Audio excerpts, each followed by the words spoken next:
ನಮಸ್ಕಾರ ಸ್ನೇಹಿತರೆ ನೀವು ಕೂಡ ಬ್ಯಾಂಕುಗಳಲ್ಲಿ ಚಿನ್ನವನ್ನು ಅಡವಿಟ್ಟು ಸಾಲವನ್ನು ಪಡೆದುಕೊಂಡಿದ್ದರೆ ಅಥವಾ ಮುಂದಿನ ದಿನಗಳಲ್ಲಿ ಬ್ಯಾಂಕಿನಲ್ಲಿ ಚಿನ್ನವನ್ನು ಅಡವಿಟ್ಟು ಸಾಲವನ್ನು ಪಡೆದುಕೊಳ್ಳಬೇಕು ಅಂದುಕೊಂಡಿದ್ದರೆ ನಿಮಗೆ ಸುಪ್ರೀಂ ಕೋರ್ಟ್ ಈಗ ಗುಡ್ ನ್ಯೂಸ್ ಅನ್ನು ನೀಡಿದೆ.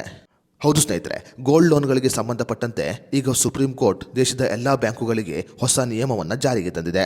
ಸ್ನೇಹಿತರೆ, ಸಾಮಾನ್ಯವಾಗಿ ಎಲ್ಲ ಬ್ಯಾಂಕುಗಳು ಕೂಡ ಚಿನ್ನವನ್ನು ಅಡವಿಟ್ಟುಕೊಂಡು ಜನರಿಗೆ ಸಾಲವನ್ನು ನೀಡುತ್ತೆ. ಬ್ಯಾಂಕುಗಳು ಚಿನ್ನವನ್ನು ಅಡವಿಟ್ಟುಕೊಳ್ಳುವ ಸಮಯದಲ್ಲಿ ಚಿನ್ನವನ್ನು ಮೌಲ್ಯಮಾಪನ ಮಾಡಿ 75% ಹಣವನ್ನು ಗ್ರಾಹಕರಿಗೆ ನೀಡುತ್ತೆ. ಅದೇ ರೀತಿಯಲ್ಲಿ ಚಿನ್ನದ ಮೇಲೆ ಸಾಲವನ್ನು ಪಡೆದುಕೊಂಡ ವ್ಯಕ್ತಿ 1 ವರ್ಷದಲ್ಲಿ ಆ ಸಾಲವನ್ನು ಕ್ಲಿಯರ್ ಮಾಡಿ ಚಿನ್ನವನ್ನು ವಾಪಸ್ ಪಡೆದುಕೊಳ್ಳಬೇಕು.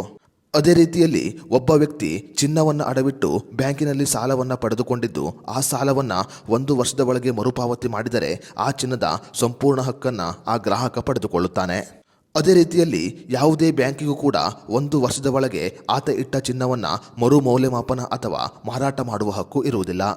ದೇಶದ ಯಾವುದೇ ಒಂದು ಬ್ಯಾಂಕ್ ಚಿನ್ನವನ್ನು ಅಡವಿಟ್ಟುಕೊಳ್ಳುವ ಸಮಯದಲ್ಲಿ ಮಾತ್ರ ಚಿನ್ನವನ್ನು ಮೌಲ್ಯಮಾಪನ ಮಾಡಬೇಕು. ಒಮ್ಮೆ ಮೌಲ್ಯಮಾಪನ ಮಾಡಿದ ನಂತರ ಆ ಚಿನ್ನವನ್ನು ಮತ್ತೆ ಮೌಲ್ಯಮಾಪನ ಮಾಡುವಂತಿಲ್ಲ.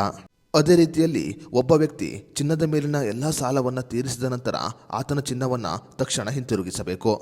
ಒಂದು ವೇಳೆ ಯಾವುದೇ ಒಂದು ಬ್ಯಾಂಕು ಚಿನ್ನವನ್ನು ತಕ್ಷಣ ಹಿಂತಿರುಗಿಸದೇ ಇದ್ದರೆ ಆ ಬ್ಯಾಂಕಿನ ಮೇಲೆ ಗ್ರಾಹಕ ದೂರು ಕೂಡ ನೀಡಬಹುದು.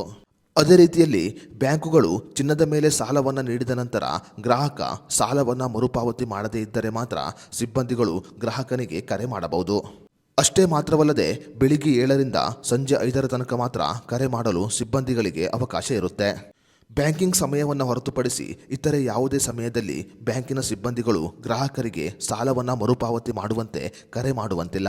ಚಿನ್ನವನ್ನು ಅಡಮಾನವಾಗಿ ಇಟ್ಟುಕೊಂಡು ಬ್ಯಾಂಕಿನ ಸಿಬ್ಬಂದಿಗಳು ಯಾವುದೇ ಒಬ್ಬ ಗ್ರಾಹಕನಿಗೆ ಕಿರಿಕಿರಿಯನ್ನು ನೀಡಿದರೆ ಆ ಗ್ರಾಹಕ ಆ ಬ್ಯಾಂಕಿನ ಸಿಬ್ಬಂದಿಯ ಮೇಲೆ ದೂರು ಕೂಡ ಕೊಡಬಹುದು.